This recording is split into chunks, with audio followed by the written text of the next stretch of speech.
두 번째 주제인 인천교육 미래교육 플랫폼에 대해서는 앞서 소개해드린 대로 정혜진 우리 위원님께서 사회를 봐주시겠습니다. 정혜진 위원님 부탁드립니다. 네, 안녕하십니까. 오늘 두 번째 세션 사회를 맡게 된 미래교육위원회 혁신문과 간사 정혜진입니다. 오늘 앞서 이야기해 주신 것들이 인천시 미래교육의 길잡이 역할로 작용할 것이라고 생각됩니다. 이번 세션은 인천 미래교육 플랫폼에 관련된 토론으로 이어지겠습니다. 저희가 앞에서 시간이 조금 딜레이 되는 관계상 빠르게 진행을 하도록 하겠습니다. 저희 오늘 발표와 토론자분들도 시간을 조금 지켜주시면 감사하겠습니다. 오늘 저희 세션을 함께 해주실 분을 소개해드리도록 하겠습니다. 인천시 미래교육 플랫폼이라는 주제로 기조 발제를 해주실 김홍래 춘천교육대학교 교수님 자리해 주셨습니다.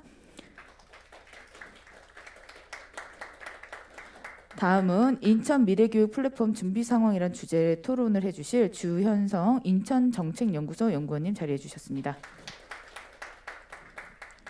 마지막으로 저희 미래교육위원회 자문위원님이시기도 하신데요. 인천교육 미래교육 플랫폼이라는 주제로 주제 토론을 해주실 박준엽 한국폴리텍대학교 교수님 자리해 주셨습니다. 네, 이렇게 세 분의 기조 발제와 토론을 진행하면서 앞에 1세션에서 진행했던 방식과 마찬가지로 저희가 카카오 오픈 톡방을 통해서 질문을 받도록 하겠습니다. 궁금하신 사항은 카카오 오픈 톡방을 이름과 함께 남겨주시면 감사하겠습니다. 자, 그러면 본격적으로 시작하겠습니다. 먼저 인천 미래교육 플랫폼에 대한 기재 발제를 해주실 춘천대학교 김홍래 교수님 발표 부탁드립니다.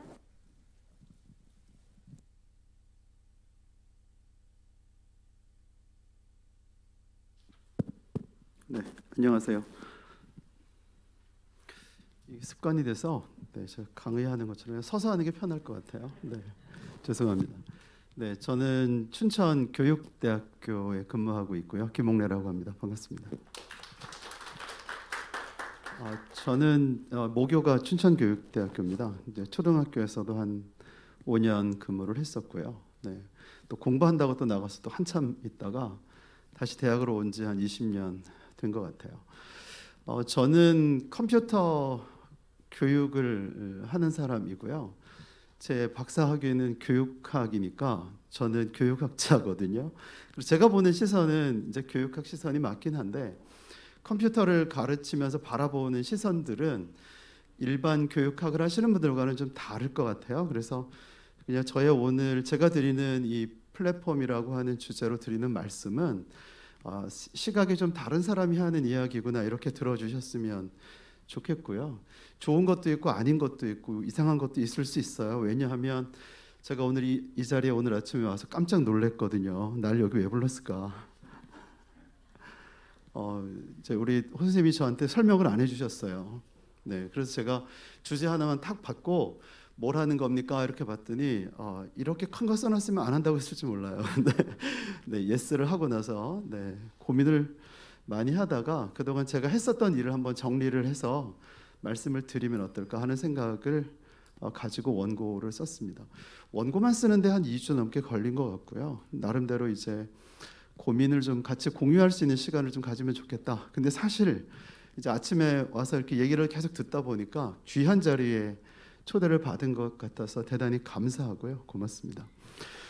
저는 최근에 제가 관심을 많이 가지고 있는 부분은 지역입니다. 로컬이에요. 저는 그동안 교육부 일도 하고 과기부 일도 하고 이렇게 중앙정부 일들을 많이 해왔지만 최근 몇 년 들어서는 다 필요 없다. 왜냐하면 제 동네가 안 바뀌니까요.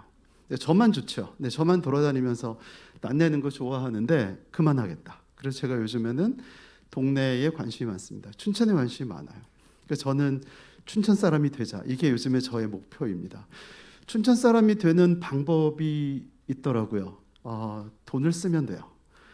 다니면서 그 매장, 제가 돈 쓰는 규칙이 있거든요. 원칙이 있어요. 우리 동네에 살고 우리 동네에서 일을 하시는 매장에 가서 밥을 먹고 빵을 사고 관계를 맺는 거거든요. 저의 일은 지역 사람과 관계를 맺는 게 저의 일이에요. 이게 지역 사람이 되는 시작이었거든요. 그러니까 저는 춘천에 사는데 사람들이 저를 물어봐요. 고향이 서울입니까? 제 말 때문에 그런가 봐요. 근데 저 인제 사람이거든요. 강원도 인제가 제 고향이고요. 춘천에서 20년 살았는데 저를 춘천 사람이라고 하는 사람이 하나도 없는 거예요. 억울하잖아요. 네, 그래서 춘천 사람 되어보겠다고 요즘은 동네 다니면서 맛있는 집, 맛집, 빵 잘 만드는 집, 네, 거기 가서 빵만 사는 게 아니고 반드시 하는 게 있어요. 주인 아저씨하고 얘기해요. 그리고 제가 누군지 알려줘요. 네, 그리고 외상도 해요. 일부러. 네, 그럼 기억해 주거든요. 그러면 저를 기억하면 제 와이프도 기억하고 저희 집 애들도 기억해요. 이렇게 기억하는 이 과정이 동네에서 자기가 존재로 남아있는 방식이다. 이게 요즘 제 생각이고요. 안 가는 곳도 있어요. 프랜차이즈 안 가요. 네, 우리 동네 빵집이 아니니까. 네, 안 갑니다. 그래서 저희 동네에서 뚜레쥬르가 사라졌어요. 기쁘죠? 네, 저희 아버지 빵집을 살았고 뚜레쥬르는 사라졌어요. 그래서 오늘 이제 좀 인천에서 하고 있는 일들을 보면서 제가 되게 감동을 받고 있어요. 왜냐하면 제가 강의는 빨리 끝낼게요. 학교에 계신 분 손 좀 들어봐 주세요. 교육계에 계신 분. 네, 네 그렇군요. 네, 제가 지역에 관심이 많다 보니까 학교보다는 학교 밖에 계신 분들의 생각이나 관심이 더 요즘에 중요하거든요. 그래서 오늘 그런 이야기들을 좀 같이 해보려고 합니다. 세상을 크게 바꾼 두 주역인데요. 왼쪽에 있는 건 개인용 컴퓨터입니다. IBM 회장이 컴퓨터는 전 세계에 5대만 있으면 된다고 그랬거든요. 근데 저렇게 제록스에서 개인용 컴퓨터를 만들었고요. 저것을 애플이 베꼈고 애플 걸 마이크로소프트가 베꼈습니다. 그래서 지금 다 쓰고 있는 스마트폰들은 모두 다 베껴가지고 만들어진 것들이다. 이쪽 오른쪽에 있는 건 요즘에 이제 핫하게 나오는 인공지능에 관한 이야기라서요. 뭐 두말 할 필요 없겠죠. 네. 그리고 제가 이 책을 이제 여기에 있는 사람이 이 책을 쓴 이름이 잘 기억이 안 나는데, 네, 비어드인데요. 이 책 원제는 Natural Born Learner예요. 이게 원래 사람들은 학습하는 존재라는 의미였는데 여기를 들여다 보면 서문에 이렇게 써놨어요. 이분이 한국에 와서 수능날 한국에서 본 모습들을 서문에 저렇게 적어놨더라고요. 그러니까 그건 너무 단편적이죠. 사실 저는 되게 단편적이라고 생각하지만 그 사람이 보기에 한국 교육도 이제 퍼스트 팔로워로서의 그 세계가 끝났다라고 보는 것 같다는 생각입니다. 인천에 와야 되니까 검색을 막 했죠. 네, 그랬더니 교육감님이 한마디를 하셨더라고. 에듀테크하고 같이 하겠다. 에듀테크가 우리가 해결하지 못한 난제를 해결해 줄 수 있을 거다. 네, 그렇게 말씀은 하셨는데 사실 디테일은 굉장히 조심스럽거든요. 근데 여기 보시면 에듀테크라고 말하지만 에듀테크로 돈 벌고 있는 사람들은 이렇게 많아요. 굉장히 많습니다. 되게 넓어요. 어디부터 어디까지냐? 교육 전반에 걸쳐서 에듀테크는 쫙 퍼져 있습니다. 무엇을 바꾸려고 하는지 생각이 다 다른데요. 우리나라는 어떻게 하는지 제가 보여드릴게요. 이게 2008년이고요. 2018년입니다. 이건 다 제조업이고요. 이쪽은 다 플랫폼 기업들입니다. 10년 만에 싹 바뀌었죠. 네, 지금은 플랫폼 사회라고 말씀드려도 될 것 같고요. 이 플랫폼을 가지고 있는 구글이 우리나라 학교에도 공짜로 줘요. 저도 이거 쓰고 있는데 공짜입니다. 지금 하는 프레젠테이션도 이걸로 만든 거고요. 인터넷에 연결하면 바로 보여줄 수 있는 겁니다. 그냥 스마트폰에서 가능하고요. 제가 인천 오면서 검색을 좀 했거든요. 도대체 무엇을 하고 계신가? 그랬더니 이렇게 보이잖아요. 마을교육. 네. 그래서 제가 깜짝 놀랐어요. 이거 보다가. 왜냐하면 제가 관심 있는 부분이기도 하고 그래서. 근데 여기 와 보니까 너무나 많은 학교 밖에 계신 분들이 지금 교육 문제를 같이 동참하고 있기 때문에 저는 굉장히 좋은 사인이다라고 생각합니다. 이게 플랫폼이고요. 사람이 모이면 뭔가가 일어나죠. 그죠? 마찬가지로 온라인도 플랫폼이거든요. 이렇게. 컴퓨터는 지금 컴퓨터 세계는 하나예요. 여기가 싹 잘라서 여기는 클라우드 위로 다 올려놨습니다. 클라우드 위로 올라가니까 디바이스가 무엇이든 어디에 있든 어떤 걸 쓰든 상관없이 몽땅 다 온라인 공간에서 소통이 가능하죠. 그래서 애플이 돈을 질질 벌어요. 최근에. 무려 애플이 파는 것 중에 앱이 30%를 자기들이 가져가거든요. 굉장히 많이 봅니다. 이제 저희가 경제적인 용어를 제가 좀 빌려오긴 했는데 이게 플랫폼들이 60초 일어나는 일들인데 여기 보세요. 60초 동안에 24만 3천 장의 사진이 웹에 올라갑니다. 여기 보면 유튜브에는 400시간 정도의 비디오가 만들어지고요. 네, 이게 플랫폼에서 일어나는 일들이에요. 정보의 양은 너무너무 많고요. 플랫폼이 뭐냐? 저희가 그냥 한마디로 얘기하면 공급자와 소비자가 만나서 뭔가 서로에게 이득이 되는 공간들이거든요. 저건 이제 온라인 공간을 말하지만 여기서 보면 이런 말 있잖아요. 에셋이 라이트 됐다라고 하는데 이 말은 뭐냐면 별 예를 들면 재산, 뭐 호텔이나 이런 재산을 가지고 있지 않아도 플랫폼 사업이 가능하다라고 하는 건데 가장 많이 나오는 예는 에어비앤비입니다. 호텔을 하나도 아직 가지고 있지 않으면서 전 세계에 숙박 체인을 만들었다라고 하는 건 대단히 놀라운 일이다라고 하는 거고요. 플랫폼의 모델을 보면 이렇게 봅니다. 이렇게 돈 내고 이건 체육관을 빌미로 해서 이렇게 만든 플랫폼의 모델들인데 지금은 대부분 여기로 가 있어요. 구독료로 가거든요. 그래서 제가 구독을 뭘 하나 봤더니 던킨 같은 데서는 한 달 커피 구독 팔더라고요. 그러니까 쿠폰을 그냥 사는 겁니다. 그래서 모든 걸 다 구독하는 서비스로 가고 심지어는 배달도 다 구독 서비스라고 보시면 될 것 같아요. 그러면 교육 플랫폼은 뭘까? 제가 생각하기에는 학교를 중심으로 해서 만들어진 이 오프라인 공간의 네트워크가 다 교육 플랫폼이다 이렇게 볼 수 있지 않을까 하는 생각이고요. 지금 이제 코로나 때문에 저희가 학생들이 학교에 못 오니까 학교를 몽땅 온라인에도 올려놨죠. 그래서 학생들은 저 온라인에서 배우고 있는데 저것도 플랫폼이 될 것 같아요. 이제 심지어 바깥 세상에 나가면요, 제가 이제 배우고 가르치고 배우는 것으로 돈 버는 사람들이 뭐가 있나 찾아봤더니 이렇게요. 클래스 101, 타링, 요거는 공짜고요.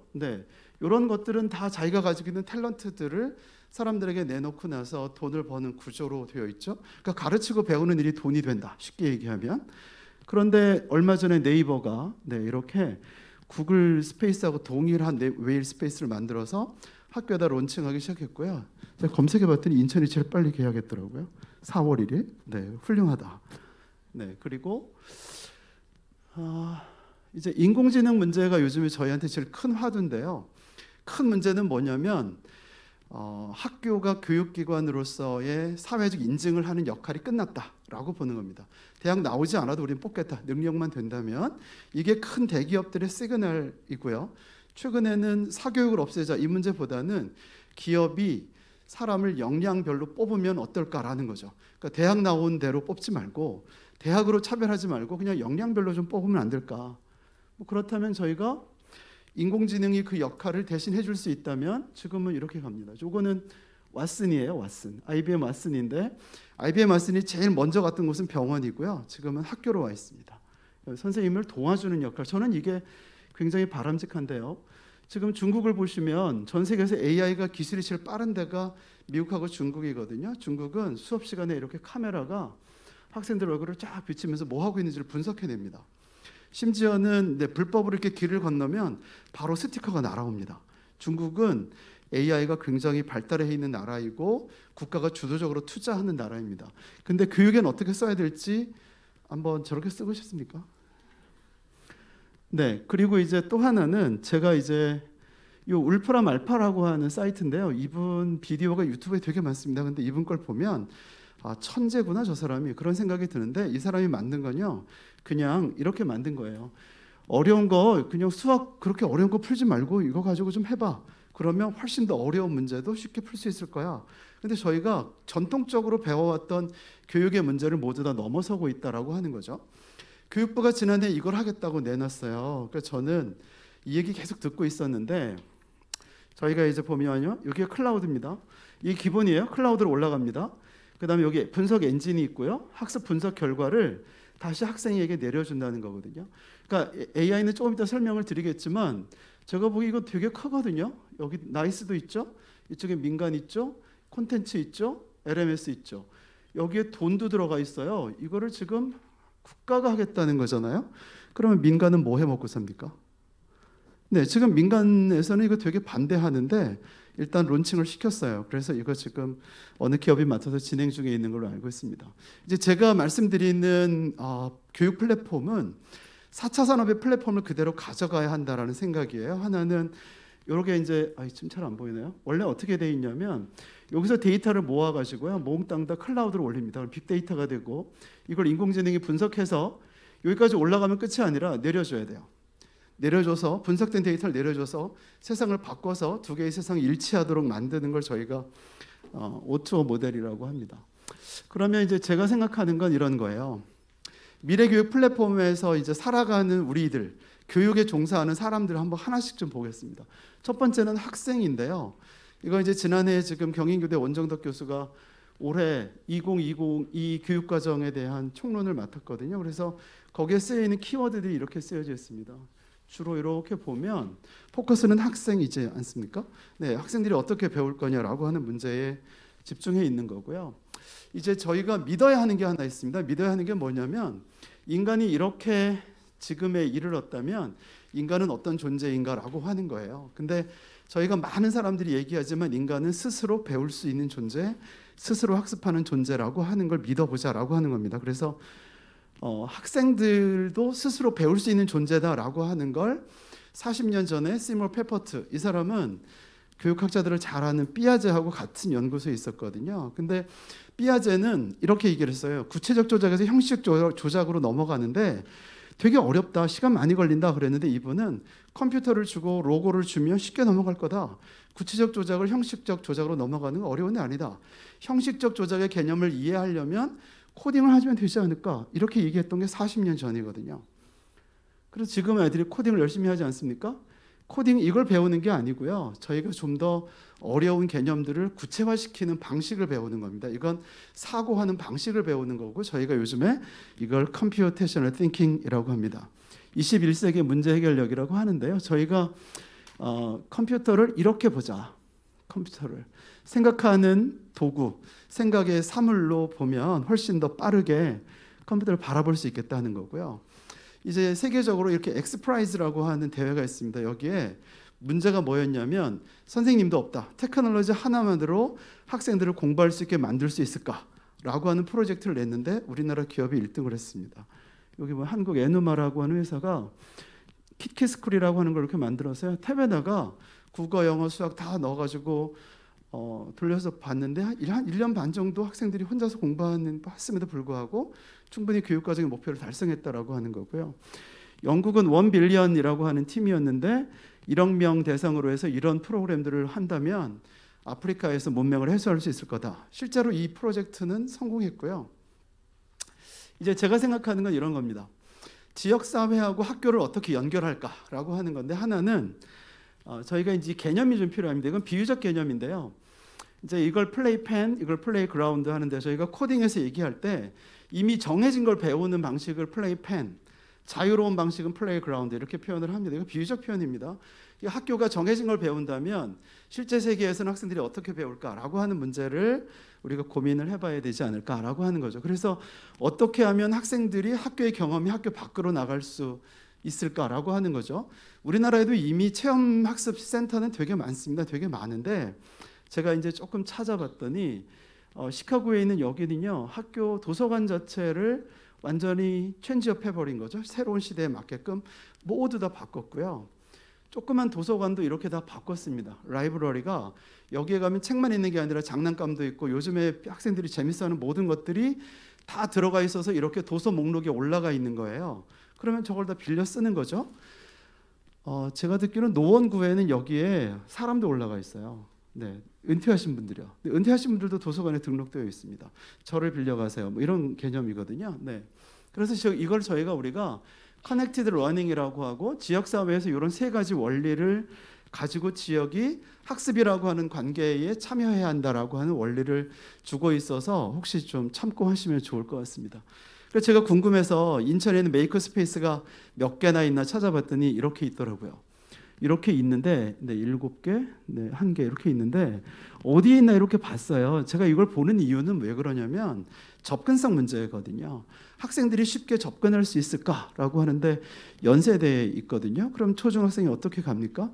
그러니까 제가 원하는 건 어디에 있어야 하냐면 지역아동센터에 있거나 동네마다 있는 미니 도서관에 저런 시설들이 다 들어가는 게 더 낫지 않을까. 그래서 접근성을 낮춰줘야 격차를 줄이거든요. 근데 이건 대학에 들어가 있고 회사에 들어가 있으면 어떻게 접근할까라고 하는 거고요. 그래서 이제 이 학교하고 세상을 연결하는 그 사이에 연결하는 사이의 경험을 어떻게 만들까, 이거를 페퍼튼은 마이크로 월드라고 했거든요. 마이크로 월드. 그래서 마이크로 월드는 이렇게 구성이 됩니다. 이건 컴퓨터 속에서 구현된 마이크로 월드예요.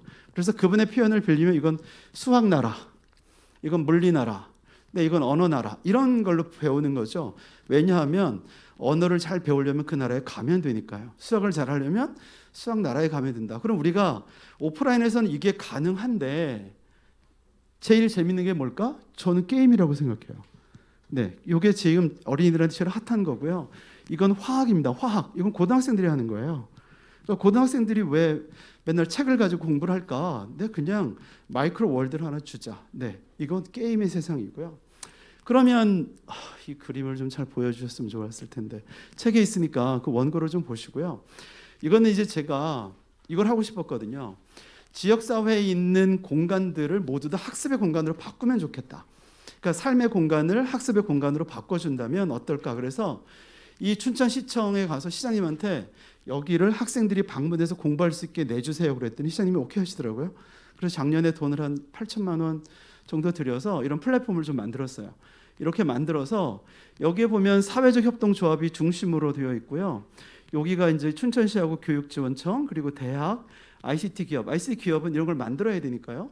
그리고 언론사, 이렇게 쭉 묶어가지고 밸류체인을 한번 만들어봤어요. 어떻게 하면 돈이 될까? 그러니까 저는 돈이 되지 않고 공교육이 계속해서 하는 건 불가능하다고 생각해요. 그리고 누구도 여기 와서 돈이 되지 않는 데 와서 봉사할 사람은 없다라고 생각하거든요. 그래서 우리가 플랫폼을 만들 때는 어떻게 서로 상생하는가를 좀 고민해야 될 것 같고요.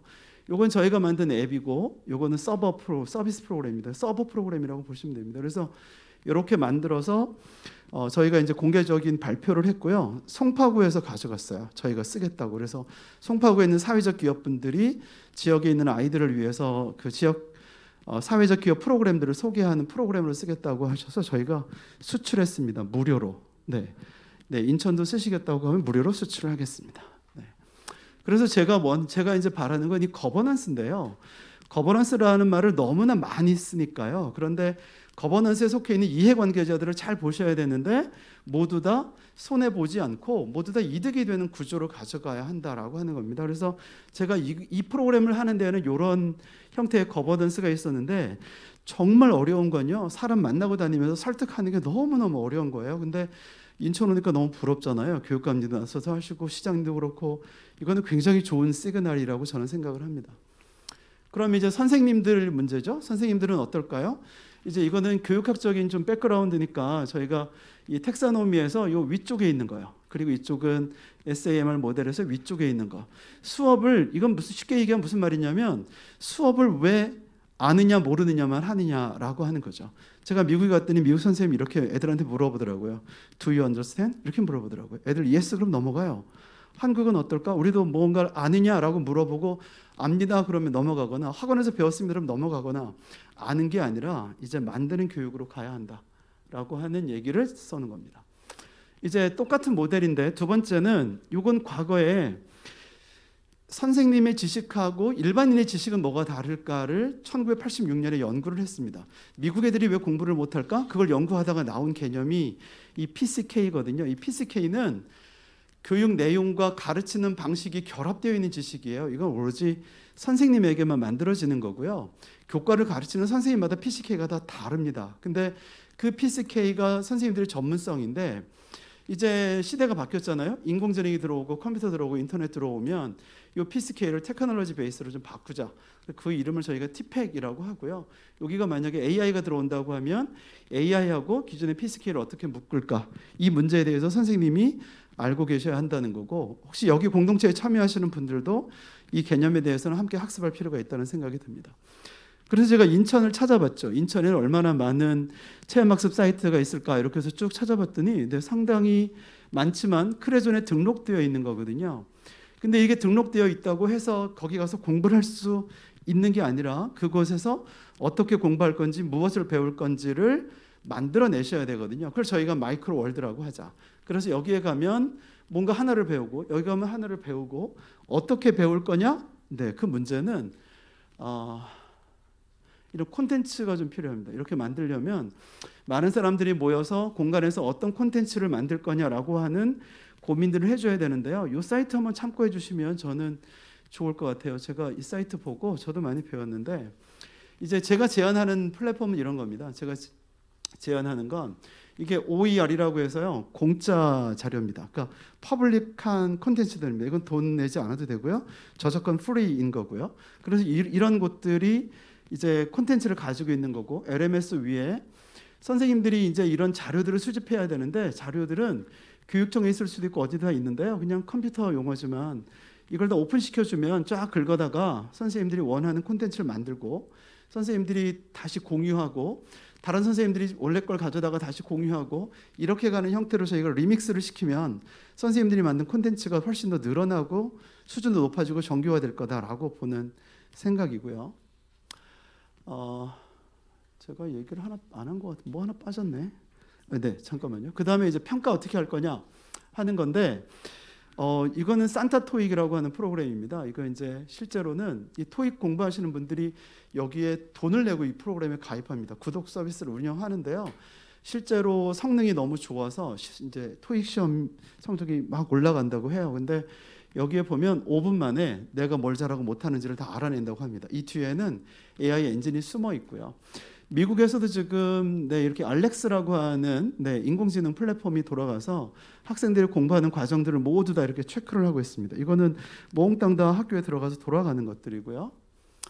이제 제가 우리나라도 있어요. 우리나라도 여기 Y라고 해서 창의재단에서 운영하는 건데 제가 어제 들어가서 서술형 평가를 한다 그래서 실제로 테스트를 해봤어요. 테스트. 그래서 뭔가 질문을 보고 테스트를 막 했더니 이렇게 답변이 나온 거예요. 잘했다. 근데 주어, 서술어, 목적어를 좀 넣어서 써보면 안 되겠냐? 이렇게 나왔는데 저 글 잘 썼거든요. 네, 그런데 그렇고요. 그래서 어쨌든 이 서술형 평가에 대한 것들은 인공지능이 아직 편향성이 있기 때문에 연구는 좀 더 필요한 부분인 것 같고 이제 우리가 고민해야 될 건 학생들이 공부한다라고 할 때 공부하는 것이 점수로 환산되는 것이 아니라 성장의 기록이어야 한다라고 본다면 어떻게 학생들이 학교에 입학해서 세상에 나갈 때까지 어떤 경험들을 하고 어떻게 성장했는지를 우리가 모두 다 이렇게 기록하고 학생들을 도와줄 수 있다면 그것을 포트폴리오라고 하자. 그래서 우리 플랫폼은 학생들이 학습에 대한 것들을 포트폴리오 해서 그것들을 학생들에게 돌려주고 부모님들이 알 수 있게 해주고 그리고 더욱더 올바르게 성장할 수 있도록 도와줘야 하는 것 아닐까라는 생각을 해본 것입니다. 그래서 제가 이제 지금까지의 내용들을 쭉 정리하면 이런 내용들로 나올 수 있을 것 같고요. 이제 아까 중간에 빠진 것 같은데 그럼 어떻게 공부시킬 거냐라고 하는 거죠. 학생들은 어떻게 공부해야 되냐. 그러니까 이렇게 책과 연필, 노트를 가지고 공부하는 것이 아니라 학교와 세상을 열고 담장을 털고 세상 밖에서 학교하고 세상이 하나가 되는 공간에서 프로젝트 또는 프로블럼 아니면 스팀 이와 같은 형태의 실제적인 형태의 교육을 좀 해보면 좋겠다 이런 말씀을 드립니다. 이상입니다. 고맙습니다.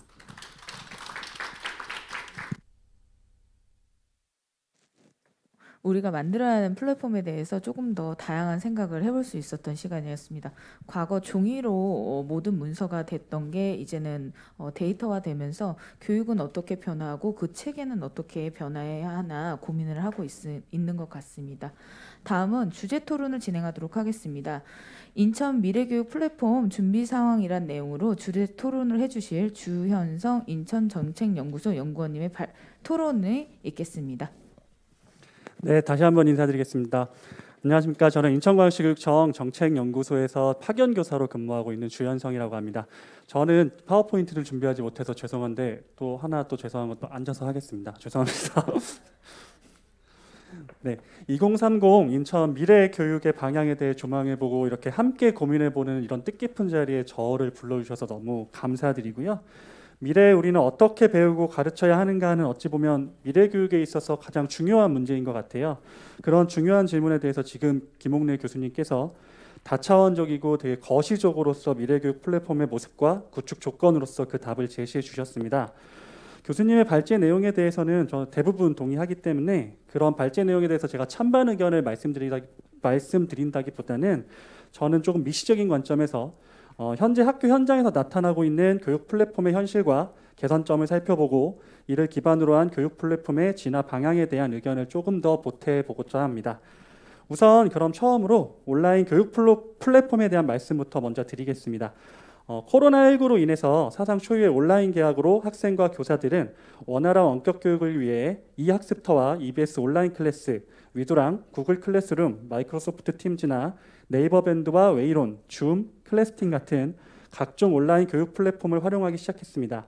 그야말로 교육 장면의 많은 부분이 온라인 교육 플랫폼으로 집중되는 경향을 보였고 지금은 학생과 교사 모두에게 새로운 일상이 되었죠.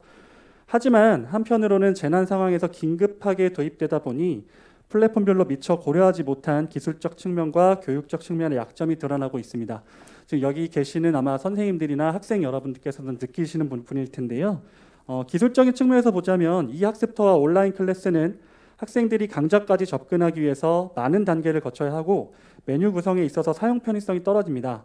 그리고 앱 서비스가 제공되지 않아서 스마트폰에 익숙한 학생들 입장에서는 웹 기반 플랫폼인 이 학습터와 온라인 클래스가 불편할 수밖에 없습니다.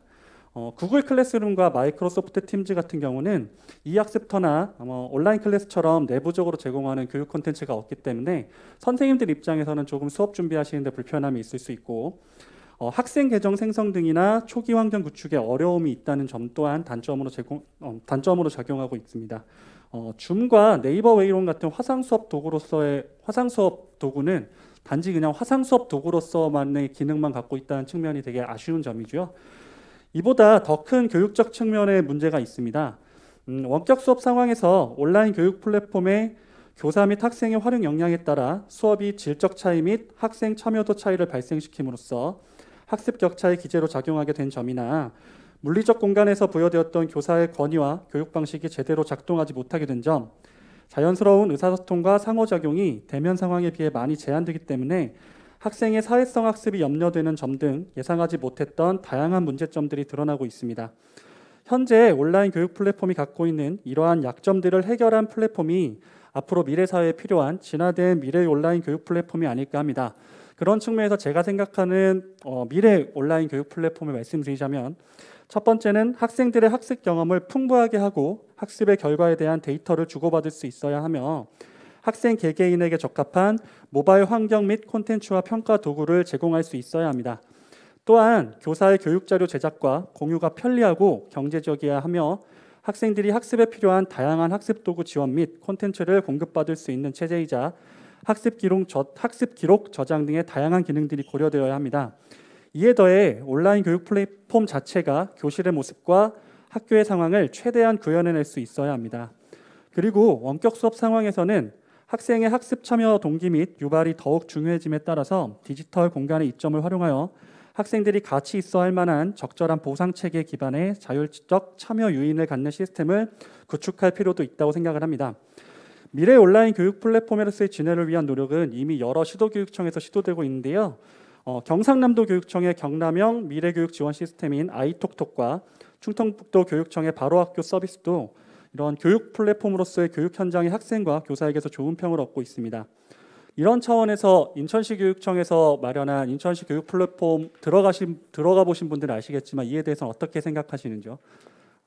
제가 보기에서는 저의 개인적인 입장에선 현재 인천교육 플랫폼은 앞서 말씀드렸던 교육 플랫폼으로서의 기능보다는 그저 다양한 교육 서비스의 연결을 위한 링크 포털 정도의 기능밖에 하고 있지 않나라고 하는 생각이 좀 듭니다. 온라인 교육 플랫폼이 미래 교육으로의 이행을 위한 필수적으로 갖춰야 할 것이라면 이제라도 인천교육 플랫폼도 진정한 온라인 교육 플랫폼으로의 좀 업그레이드가 필요하지 않나라는 생각을 해봅니다. 이번에는 오프라인 교육 플랫폼에 대해서 말씀을 잠시 드려보겠습니다. 교수님께서는 오프라인 교육 플랫폼을 물리적인 공간을 차지하고 있는 학교를 중심으로 학생들의 교육을 위하여 지역사회의 네트워크화된 교육 공동체라고 정의하셨습니다. 이 정의에 동의하기에 이를 바탕으로 하여 말씀드리도록 하겠습니다. 팬데믹 상황에서 물리적 공간으로서의 학교를 비롯한 오프라인 교육 플랫폼들이 감염병 예방을 위해 셧다운됨에 따라 더 이상 오프라인 교육 플랫폼은 교육 플랫폼으로서의 기능을 하지 못할 것이며 온라인 교육 플랫폼에서 이루어지는 교육이 미래 교육의 모습으로 대변될 것이라는 예측도 들려왔습니다. 하지만 유네스코에서도 얼마 전에 발표한 그 보고서에 보면 결국은 교육에 있어서 가장 중요한 것은 학교라고 하는 물리적 공간, 오프라인 플랫폼이라고 하더라고요. 저의 생각도 어느 정도 동의하는 바이기 때문에 오프라인 교육 플랫폼에 대해서 좀 더 관심을 갖고 조금 안정된 그런 것들을 마련하는 것이 미래 오프라인 교육 플랫폼의 진화 방향이 아닐까라는 생각을 해봅니다. 이처럼 오프라인 교육 플랫폼의 역할과 기능이 다시 주목받고 있지만 미래 교육의 이행을 위해서는 오프라인 교육 플랫폼 또한 진화를 해야 되는데 교수님께서 방금 제시하신 커넥티드 러닝 랩이나 국립장난감 도서관 등 미래사회 기술을 교육하는 지역사회 연계 오프라인 교육 플랫폼은 학생들의 미래 역량 함량을 위해서는 당연히 중요한 기관이죠. 하지만 이는 팬데믹 이전부터 이제 있었던 기관이기도 하고 그 다음에 우리나라에서도 점점 아까 말씀해 주셨던 국립장난감 도서관 이런 것들이 점차 생겨나가고 있습니다. 그런데 팬데믹 상황에서 어떻게 되었을까요? 대부분 다 셧다운 되었죠. 이 오프라인 플랫폼에 이제 그런 이게 재난 상황에서 그런 한계가 있다면 그런 한계를 극복할 수 있는 오프라인 교육 플랫폼이 미래 교육 플랫폼이지 않나라는 생각을 해보았습니다. 그래서 제가 생각하는 오프라인 교육 플랫폼의 미래 방향은 안전을 기반으로 학습자가 심리적 안정감을 가질 수 있는 공간이어야 한다고 생각을 합니다. 코로나19를 비롯하여 앞으로도 다양한 감염병과 함께 살아갈 것으로 예측되는 미래 사회에서 안전은 오프라인 교육 플랫폼이 갖춰야 할 가장 기본적이면서도 필수적인 가치입니다. 이것이 감염 예방, 환경 설계, 요즘에 이제 입테드라고 해서 되게 이제 관심을 많이 받고 있는 환경 설계 기법이라고 하더라고요. 이것이 감염 예방 환경 설계를 기본으로 한 학습자 중심의 오프라인 교육 플랫폼으로의 재구조화가 필요한 이유라고 생각을 합니다. 그 중에서도 밀집도 감소 대책이 절실한데 학습자 1인당 충분한 학습 공간을 제공해야 한다고 생각을 합니다. 2020년 5월 이후 대부분의 학생들은 순차적인 계약에도 불구하고 제대로 된 등교 수업을 받지 못했지만 서울, 경기 지역의 과학과 학생들은 모두 등교에 대면 수업을 받았습니다. 이는 학생 1인당 교실 내 사용 면적이 1.3평으로 일반 학교와 최대 2배 이상의 차이가 나기 때문에 가능했습니다. 충분한 개인 공간은 안전뿐 아니라 심리적 안정감에도 긍정적 영향을 미치기 때문에 학생들이 최소 1.3평, 아니 제 생각에는 그 이상의 공간에서 학습할 수 있도록 하는 오프라인 플랫폼 공간 규정이 마련돼야 한다고 생각을 합니다. 미래 오프라인 교육 플랫폼은 언제 어떤 상황에서도 학습자의 희망과 필요에 따라 해당 학습 경험 및 자료를 또 제공할 수 있는 공간이기도 해야 합니다. 최근 오프라인상에서 구독 서비스가 큰 반향을 얻고 있고 그 영역도 점차 확대 중에 있습니다. 교육 분야에서도 학생 개인의 흥미와 적성을 강조하고 맞춤형 교육이 중시되고 있는 만큼 오프라인 교육 플랫폼에서 학생이 원하는 학습 자료 또는 학생의 학습 성향이나 진로 적성 검사의 결과에 기반한 학습 자료를 정기적으로 제공할 필요가 있다고 생각을 합니다. 앞서 온라인 교육 플랫폼과 오프라인 교육 플랫폼의 진화 방향을 각각 제시하였지만 결국 미래 교육 플랫폼은 온 오프라인이 함께 연계하면서 진화해 나갈 것입니다. 교수님께서 직접 추진하신 ICT 착한 상상 프로젝트 그 프로젝트가 현재 이루어지고 있는 오프라인 교육 플랫폼 연계의 한 가지 예라 할 수 있을 것이고 그리고 또 하나의 대표적인 예를 들어드리자면 여러분도 많이 들어보셨겠지만 미래학교라고 일컬어지는 그 미네라바 스쿨이죠. 미네라바 스쿨은 모든 학생이 온라인상에서 토론식으로 진행되는 수업에 참여해야 하기 때문에 온라인 교육 플랫폼이 매우 중요한 역할을 합니다. 따라서 미네라바 스쿨의 액티브 러닝 포럼 온라인 교육 플랫폼에서는 원격 수업을 위한 사용자 편의 기반 기능들이 잘 갖추어져 있습니다. 이처럼 좋은 온라인 교육 플랫폼을 보유하고 있고 물리적인 학교 캠퍼스가 없다는 측면에서 미네르바 스쿨이 온라인 교육에 특화된 학교라고 생각할 수도 있지만 미네르바 스쿨은 총 7개국의 기숙사가 있고 학생들은 본인이 생활하게 되는 현지에서 봉사활동, 산학협력, 지방자치단체 및 비정부 기구와의 프로젝트를 수행하게 됩니다.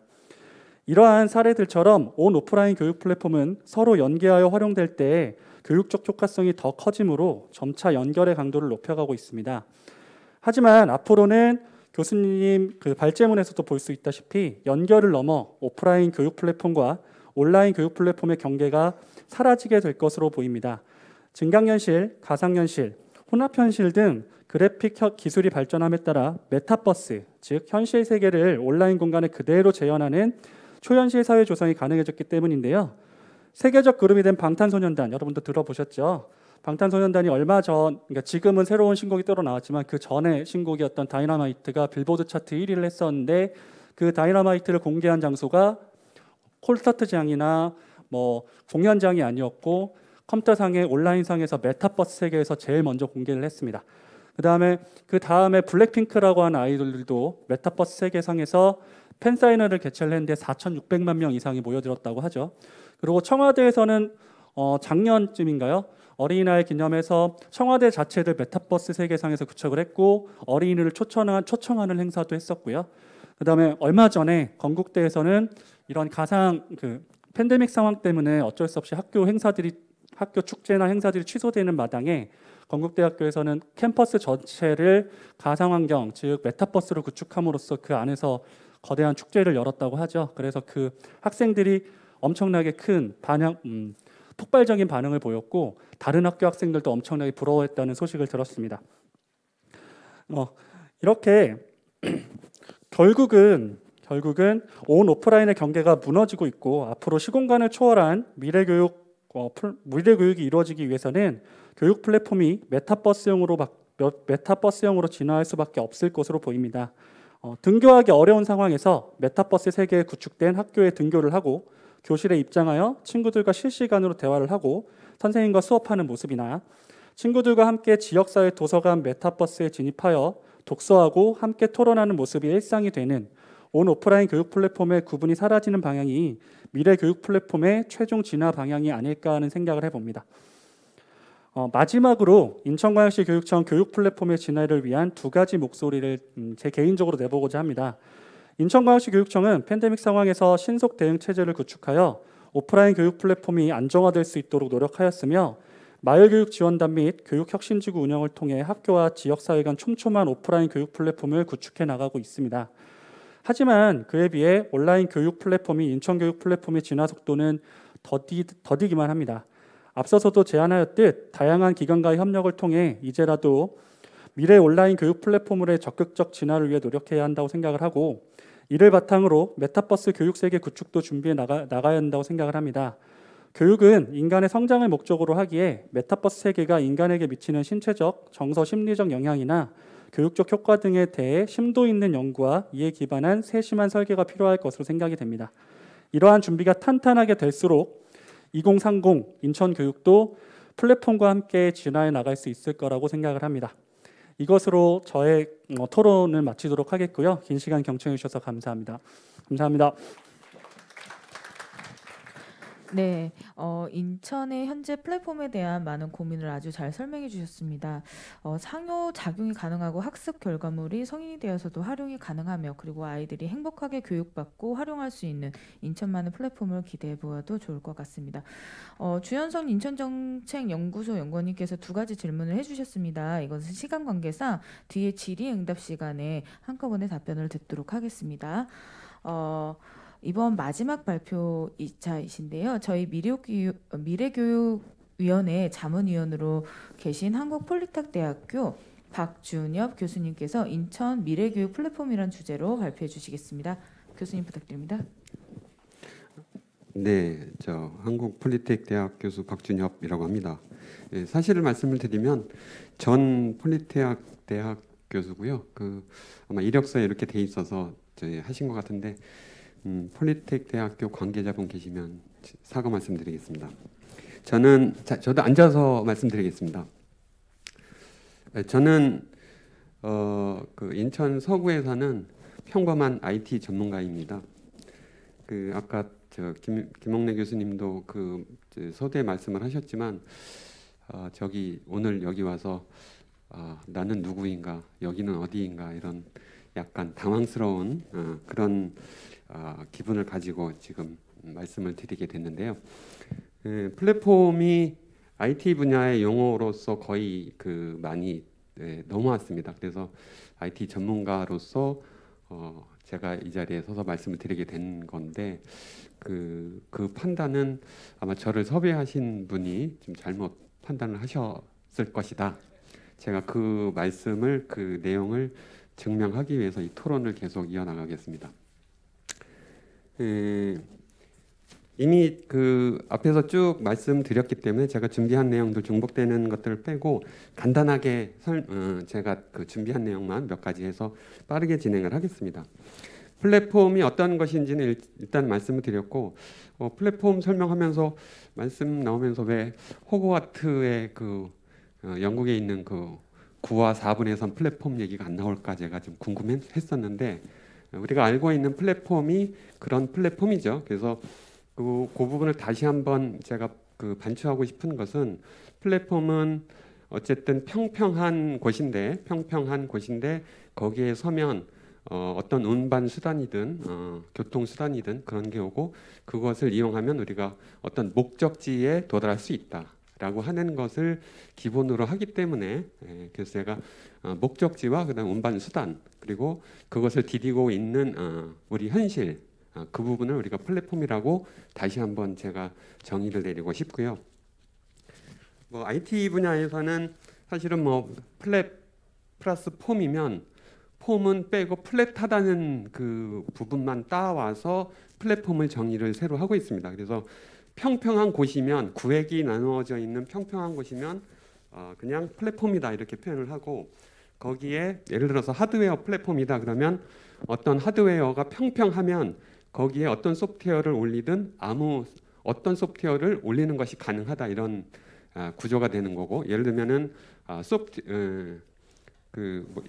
IBM의 어떤 메인프레임 혹은 우리 PC 혹은 우리 안드로이드 그럼 안드로이드라는 하드웨어가 있으면 우리가 거기에 소프트웨어를 올리는 것은 누구나 가능한 거죠. 평평한 구조이기 때문에 그래서 그 IT 분야가 아닌 부분에서는 우리가 이런 표현을 썼었어요. 그러니까 현대의 소나타는 기아 K5하고 뭐 플랫폼을 공유한다. 뭐 이런 표현을 썼죠. 이제 하드웨어적인 표현이라고 볼 수 있어요. 그러니까 차의 메인 프레임이라든가 이런 부분, 엔진 구조라든가 이런 부분을 공통으로 쓰고 그 평평한 구조 위에 나머지를 올린다. 뭐 이런 의미겠지요. 소프트웨어 쪽에서 보시면은 그 이제 OS 또는 윈도우라든가 혹은 iOS, 뭐 안드로이드 플랫폼 이렇게 불러서 그것이 평평해지면 개발자들이 그 위에다가 어떤 프로그램을 개발해서 올리든 동일하게 개발할 수 있고 보급화된다 이런 내용을 플랫폼이라고 또 표현할 수 있고 그다음에 이제 요즘은 특히 이제 응용 프로그램 플랫폼 또는 서비스로서의 플랫폼을 얘기를 많이 할 수 있습니다. 그래서 플랫폼 노동자 혹은 뭐 플랫폼 비즈니스, 플랫폼 그 모델 뭐 이런 것들이 다 이미 이제 구축되어 있는 서비스 위에 내가 이제 추가적인 노동을 그 제공을 하거나 이래서 그것을 이용해서 부가적인 활동을 할 수 있는 기반이 되는 상태를 이제 플랫폼이라고 하겠죠. 아까 말씀드린 내용을 제가 다시 한번 말씀을 드린 것이고요. 그래서 기존에 이제 그 우리 교육 플랫폼 그 발전 과정이나 이런 부분들은 이제 많이 그 설명을 제가 지금 와서 또 들은 것도 많고 그렇습니다. 이제 그런데 이제 제가 알고 있는 교육 쪽 관련된 플랫폼은 두 가지 있습니다. 이제 그 이전에 교육 플랫폼이라고 부르기 이전에는 교육 저작 도구라고 있었습니다. 교육 관련돼서 뭐 세빗이라고 한 90년대쯤에 있었고, 그다음에 2000년 초반쯤에는 파스 2000인가 뭐 그래서 선생님들이 교육 콘텐츠를 제작할 수 있는 교육 도구를 아마 제공을 받아서 그것을 이용해서 학습 그 모델을 구성하고 교육 콘텐츠를 제작했던 것으로 제가 어렴풋이 기억이 나고 있습니다. 지금 이제 그 플랫폼, 그 저작 도구들은 뭐 어도비 플래시 뭐 이런 것이 나오면서 거의 이제 그 활용이 되고 있지 않은 것으로 알고 있는데 아직도 이제 저작 도구들은 현장에서도 필요하고 그런 것으로 알고 있습니다.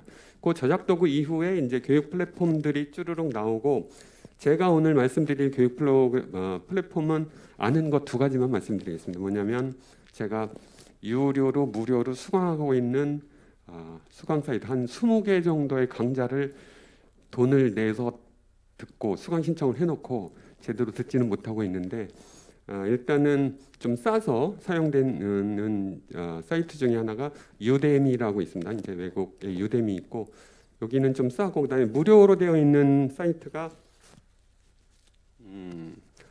교세라라고 되어 있는 사이트가 있죠. 교세라 제가 잠깐 조사를 했는데요. 한 4주에서 10주 정도 동안 온라인 교육을 진행을 하고 있는데 퀴즈, 이제 주별 과제, 동료 평가, 시험 이런 게 포함이 되어 있고요. 그럼 이제 그것을 어떻게 이수했냐에 따라서 수료 여부가 결정이 되고 분야를 보면은 예술, 인문학, 경영, 컴퓨터공학, 수학, 언어, 생명공학, 뭐 자연과학, 자기개발 뭐 이런 것을 수강할 수 있습니다. 이 사이트는 여러 가지 강좌가 이제 무료로 제공이 되고 있지만 이제 과정을 완벽하게 수료를 했는지 퀴즈라든가 뭐 그 출석률 이런 걸 따져서 수료증을 발급하는데 그 수료증을 발급하는데 비용을 받는 그것을 이제 수익 모델로 하는 것으로 알려져 있습니다. 그리고 이제 아까 교수님 말씀에도 나왔는데 저도 자주 애용하는 사이트 중에 하나가 이제 K무크죠. 그래서 국내 이제 여러 강좌들이 여러 학교의 강좌들이 등록이 되어 있고요.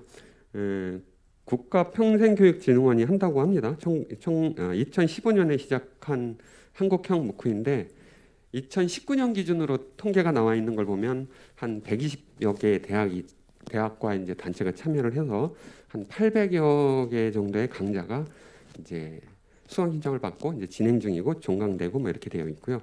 2019년부터는 그 평생학습 그러니까 학점은행제죠. 학점은행제를 통해서 학점을 인정을 하고 있다고 합니다.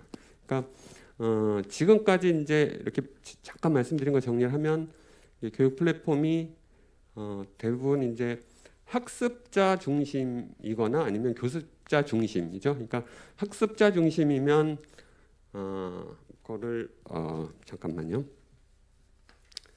학습자 중심으로 봤을 때는 이제 온라인 러닝 플랫폼 이렇게 이제 볼 수가 있고 교습자 중심으로 보면 이제 온라인 코스 플랫폼 뭐 이런 식으로 표현할 수가 있겠죠. 그 몇 가지 이제 그 말씀을 드렸는데 제가 우리가 그러면 어떤 플랫폼을 그 준비하고 만들어 가야 되는가에 대해서 교수님 발제문을 잠깐 인용을 해서 제가 그 저의 개인적인 의견을 좀 말씀을 한번 드리겠습니다. 발제문에 뭐 이렇게 보면 온라인 교육 플랫폼에서 LMS를 중심 학생 간의 다양한 상호작용을 지원한다. 첫 번째는 연결 기능이다. 그래서 온라인 플랫폼은 연결을 가능하게 하는 장소를 제공하고 상호 간의 교류를 촉진한다. 두 번째는 유연성을 허용한다. 그래서 학습자가 자신이 가능한 시간에 참여가 가능할 뿐 아니라 디바이스가 무엇이든 관계없이 참여가 가능하다. 그리고 세 번째로는 참여 간의 협력을 촉진한다. 학생들은 교사 및 동료 학생들과 함께 문제를 해결하고 공유하는 경험을 할 수 있다. 이게 이제 우리가 추구하는 이게 목적지에 해당되는 플랫폼일 거라고 제가 그렇게 받아들이고 이해를 했습니다. 그래서 이렇게 그 정리를 해주신 거를 기준으로 해서 그러면 조금 더 구체적으로 우리가 어떤 기능들이 필요할까 이런 부분을 잠깐 생각을 해봤습니다. 그래서 일단은 모든 그 교육 플랫폼이 기본적으로는 그 저작 도구와 LMS와 같은 것은 포함을 하고 있어야 되겠죠. 그래서 LMS라고 하면 뭐 이제 교육 콘텐츠 관리, 그다음에 출결 관리, 성적 관리, 뭐 이런 기본적 로그인 관리, 그다음에 수강자 관리, 뭐 이런 부분들이 이제 기본적으로는 들어가게 될 거고요. 그런 부분은 대부분 포함이 되리라고 이제 봅니다. 그다음에 아까 이제 주현성 선생님께서는 기존에 이제 그 플랫폼이 단순하게 좀 링크만 있어서 조금 문제가 되지 않겠냐 이렇게 말씀하셨는데 저는 오히려 제가 두 가지 플랫폼만 제가 경험한 걸 말씀드렸지만 뭐 국내에도 그 교육 플랫폼 온라인 플랫폼이라고 교육 플랫폼이라고 할 수 있는 게 수십여 가지가 존재하고 전 세계적으로 보면 뭐 수백 가지 이상이 존재를 할 건데 그 부분을 우리가 추가적으로 또 하나를 더 만드는 것이 의미가 있겠느냐. 오히려 링크와 허브의 역할을 하는 것이 더 필요할 수도 있겠다. 좀 이런 생각도 좀 한번 해보고요. 그래서 각각의 이제 수많은 플랫폼들을 간접적으로 연결하는, 그래서 이제 좋은 컨텐츠와 좋은 그 내용들을 링크를 하고 모아서 그 취사 선택할 수 있도록 하는 기능을 제공하는 것도 가능하겠다. 이런 생각도 좀 한번 해봤습니다. 그 다음에 교육 플랫폼이 갖춰야 될 기능 중에 하나가 실시간성입니다. 요새 이제 뭐 5G 시대니까 뭐 네트워크 자체는 이제 문제가 안 될 것 같고요. 예를 들면은 이런 생각을 했습니다. 인천에서 이제 지리 수업을 하고 있습니다. 혹은 지리의 기후 과목을 공부를 하고 있습니다. 영동 지역, 그러니까 태백산맥 여기를 넘어가면 뭐 기후가 바뀔 겁니다. 그래서 속초나 삼척쯤 되면 같은, 예를 들어서 이렇게 경도, 위도, 같은 위도여도 뭐 온도가 다르겠죠. 그랬을 때 그 수업을, 지리 수업, 기후 수업을 온라인으로 그 인천에 4학년 1학기 뭐 몇 시간 몇 교시째, 그 다음에 속초에서도 같이, 그래서 온라인으로 실시간으로 우리 기후는 어떻다 뭐 이렇게 토론하면서 할 수 있는 그런 실시간성 기능이 들어갔으면 좋겠다. 시간이 조금 돼서 제가 조금 빨리 설명드리겠습니다. 그다음에 그 몇 가지 빼고 할게요. 우리가 했던 결과를 공유할 수 있는 길이 있었으면 좋겠다. 이런 그 사례를 좀 제가 하나 말씀드리고 싶은데요. 오픈 액세스라고 하는 논문 발표 사이트가 있습니다. 이제 그 저널에 논문을 등재를 하면, 그다음에 우리나라에도 그런데 DBPR나 아니면은 키스티라고 하는 곳에 이제 그 논문 아카이브가 있는데, 논문을 보고자 하면 비용을 지불해야 됩니다. 뭐 복사비를 지불해야 됩니다. 그래서 우리가 그 교사들이 혹은 학생들이 어떤 수업의 결과물을 만들었을 때 이것을 권위를 인정받기 위해서 논문을 등재를 하고 이래야 되는데, 그걸 또 보기 위해서는 비용을 지불해야 되고 뭐 이런 불합리한 케이스들이 있습니다. 이런 것들을 오픈 액세스라고 하는 그런 개념을 통해서 성과를 편하게 공유할 수 있는 그런 기능들이 우리 플랫폼에 포함되었으면 좋겠다. 이런 거 하나 하고요. 그다음에 아까 나왔지만 지역사회 그 교육 공동체에서 생기는 여러 가지 좋은 결과들을 확산할 수 있는 통로로서 우리 교육 플랫폼이 그런 기능을 같이 담당했으면 좋겠다. 이런 거 있고요. 제가 마무리를 하기 위해서 그냥 제목만 그럼 몇 가지 말씀드리겠습니다. 기여와 보상이 일어나는 이 교육 플랫폼에 사람들이 기여하고, 기여에 따른 어떤 뭐 경제적인 보상이 아니더라도 보상이 일어나는 그런 것이 좀 있으면 좋겠다. 그다음에 위키피디아와 같은 다양한 콘텐츠를 실을 수 있는 그런 플랫폼이 되었으면 좋겠다. 그다음에 새로운 수업 모델을 제시할 수 있는, 요거 조금 길게 말씀드리고 싶었는데 그냥 제목만 말씀드리면, 제가 교육 디자인이라고 하는 혁신학교 교사 선생님들이 한 내용을 감명 깊게 봤는데, 그런 내용들을 공유할 수 있는, 사례를 전파할 수 있는 그런 것을 담보할 수 있는 플랫폼이었으면 좋겠다. 이렇게 비교육 전문가로서 과감하게 말씀 한번 드리고요. 그래서 실제로는 이 플랫폼과 관련돼서는 우리 일반 이제 교육 비전문 혹은 뭐 이런 분들은 상상력을 발휘해서 요구할 수 있는, 생각하는 기능들을 제시하면 그것을 수렴해서 하는 것은 IT 쪽 혹은 예산과 그 기관을 가지고 있는 어떤 기관 뭐 이런 데서 담당할 수 있지 않을까 이렇게 생각하고, 우리는 우리가 하고 싶은 아이디어를, 상상력을 발휘해서 제시하면 되지 않을까 이렇게 생각을 합니다. 이걸로 토론문 이상입니다. 네, 세 분의 발표를 모두 마쳤습니다. 저희가 질의응답 시간을 가지고 질문을 조금 듣고 답변을 들을 시간이 있을 거라고, 짧게라도 있을 거라고 생각했는데 그러지 못해서 시간 관계상 아까 토론문에 실린 두 가지 질문은 서면으로 받아서 인천 미래교육위원회 홈페이지에 탑재하도록 하겠습니다.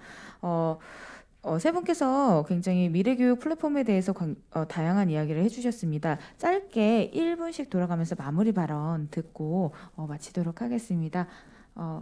김옥래 교수님부터 부탁드립니다. 네, 뭐 좋은 의견 감사드립니다. 사실은 졸속으로 좀 작성한 것 같아 되게 좀 부끄러웠는데 좋게 표현해 주셔서 대단히 감사하고요. 이제 저는 마무리 말씀으로 좀 드리고 싶은 것은 지역사회가 교육의 문제를 함께 고민하면서 안착시키기 위해서는 지역사회 신뢰가 굉장히 중요합니다. 그래서 저희가 소셜 캐피탈이라고 하고요. 이 소셜 캐피탈을 얼마나 높이느냐가 그 지역사회에서의 이 교육의 문제를 안착시키느냐 하는 것과 연결이 되어 있다 이렇게 보시면 좋을 것 같습니다. 두 번째는 그 플랫폼의 문제를 컴퓨터 시스템 온라인에 올라가 있는 어떤 서비스를 하기 위한 컴퓨터 서비스로만 제한해 보는 것은 매우 부적절하다. 세상은 어쨌든 오프라인과 온라인이 앞으로는 하나로 통합될 터이니 두 가지를 하나로 묶어서 지역사회, 그다음에 학교, 그리고 온라인이 어떻게 유기적으로 연계될 것인가에 대한 고민이 필요하다라는 생각이 듭니다. 마지막으로 원하는 것을 얻으려면 가지고 있는 것들을 좀 양보해야 하는데요. 저는 혁신학교도 그렇고 이 프로젝트를 지난번 프로젝트 때도 경험을 했었지만 학교가 너무나 많은 짐을 지고 있다는 생각을 많이 했어요. 그러니까 체험학습을 하게 되면 선생님들이 사전 답사해야 되고 계획서 다 만들어야 되고 학생들을 데리고 또 갔다 와서 또 보고서 작성해야 되는 이 많은 문제들을 외주화하자 차라리. 그럴 거면 지역사회의 교육력을 높이고 지역사회에 있는 분들이 그 학교 교육에 참여할 수 있는 채널을 열어서 상생하는 방식을 한번 고민해 보는 것도 좋겠다. 이런 제안을 좀 드리고 싶습니다. 고맙습니다. 네, 저도 마지막으로 2030 인천의 미래교육 플랫폼에 대해서 간단하게 두 가지 좀 더 말씀을 드리자면 어쨌든 발전 방향을 말씀드려야 되니까 근데 그 발전 과정에서 꼭 조심해야 될 것, 주의해야 될 것에 대해서 또 말씀을 드려야 될 것 같아요. 첫 번째 것은 우선은 많은 것들이 이제 디지털화되고 지금 이제 말씀하셨던 대로 많이 연결화되고 있습니다. IoT를 기반으로 해서 커넥션, 그러니까 연결화까지 되어 왔는데 그 다음으로까지 저는 봐야 한다고 생각을 해요. 2030이라면 그 다음이 바로 에이전시, 즉 관리 차원까지 가야 한다고 생각을 하고 그 이유는 온라인 교육 플랫폼이 됐건 오프라인 교육 플랫폼이 됐건 결국은 모든 플랫폼들은 개인의 우리 학습자, 학생들뿐만 아니라 교사 아니면 이제 시민들의 정보까지 다 이용을 하는 것이 그런 상황이 될 겁니다. 그렇다고 한다면 우리의 소중한 개인 정보, 어떻게 보면 되게 인권과도 관련된 자본이죠. 그런 자본들이 어떤 테크노크라트, 그러니까 기술 관료들에 의해서나 아니면 자본주의에 의해서 조금 악용되거나 하는 것들은 우리가 스스로 계속 경계하고 조심하고 해야 될 거라고 생각을 합니다. 제가 계속해서 인천교육 플랫폼이 좀 개발되어야 된다고 하지만 그 과정에서 우리 학생들의 정보나 우리 선생님들의 정보나 이런 것들이 악용될 소지가 있다면 그것에 대해서는 끊임없이 경계하고 감독해야 한다는 생각을 먼저 하고요.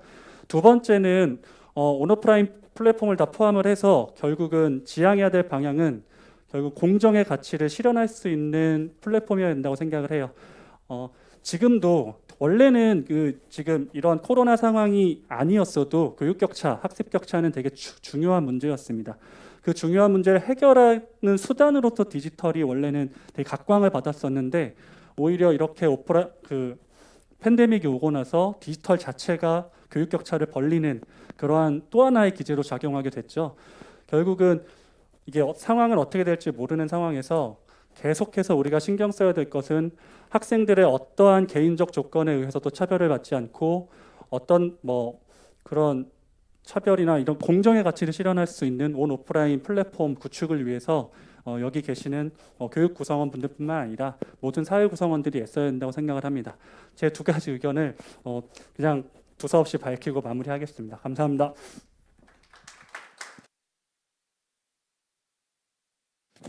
네. 준비하면서도 많이 배웠지만 여기 와서도 많이 배우게 됩니다. 제가 일단은 우리가 이 플랫폼을 서비스로서만 이렇게 보는 것에 문제가 있음을 제가 오늘 또 배웠고요. 어쨌든 이 사람들 교육과 관련된 참여자들이 기반이 되었을 때 존재할 때 그분들이 딛고 설 수 있는 도구로서의 플랫폼도 있고, 그다음에 그 사람들이 만들어 놓은 인적 네트워크와 그다음에 기타 여러 가지 무형의 자산들도 플랫폼이 될 수 있구나라고 오늘 새로 배웠고요. 오늘 그 얘기가 그 플랫폼과 관련돼서 조금 더 좋은 논의의 시발점이 되었기를 기대를 합니다. 네, 미래교육 플랫폼에 대한 고민은 인천만의 고민은 아닐 거라고 생각합니다. 아이들이 행복하게 인재로 커 나아가려면 지금의 어른들이 잘 준비해 줘야 된다고 생각합니다. 이 자리가 인천 미래 아이들에게 씨앗 같은 시간으로 작용했을 거라고 생각합니다. 현명한 다양한 가능성을 고민해서 미래 학생들이 즐겁게 학습받을 수 있는 인천만의 플랫폼 기대해 보겠습니다. 오늘 저희 영상은 미래교육위원회 홈페이지를 통해서 다시 한번 확인하실 수 있습니다. 이상으로 두 번째 세션을 여기서 마무리하도록 하겠습니다. 감사합니다. 네, 지금까지 두 번째 세션을 맡아주신